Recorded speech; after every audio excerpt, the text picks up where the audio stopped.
Buckle up! The economic landscape is shifting under our feet, and President Trump's latest trade moves are sparking a fiery debate about the specter of stagflation. Yes, that 1970s-era nightmare of stagnant growth paired with sky-high prices is back on the table, and it's raising red flags for economists. But here's where it gets controversial. While some experts are sounding the alarm, the White House is dismissing the chatter as nothing more than panic paranoia. Let's unpack why this clash of views matters for your wallet, your job, and the future of the U.S. economy.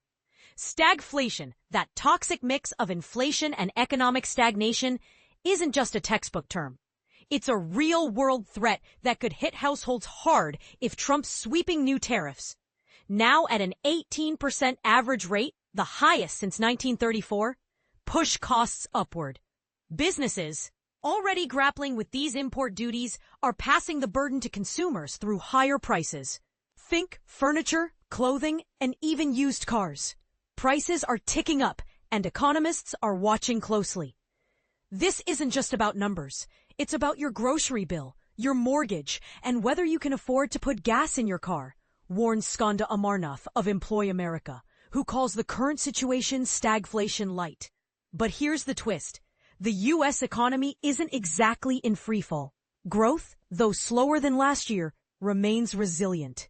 Inflation, while creeping toward 2.8% annually, is still far below the pandemic-era spike that strained millions. Yet even small increases could derail the Federal Reserve's goal of hitting a 2% inflation target. And that's the part most people miss.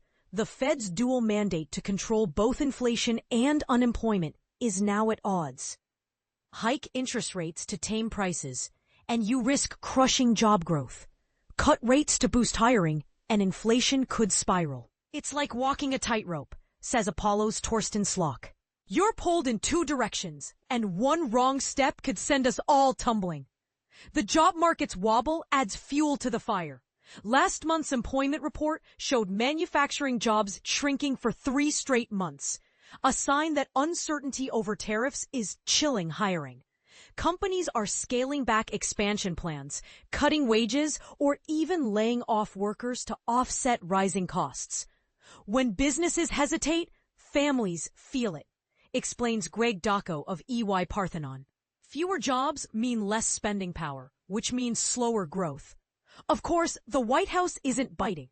Spokesman Kush Desai insists the fears are overblown, coining the term panickin, a play on panic, to mock critics. But Amarnath counters, isn't fear-mongering, it's a warning. Prices,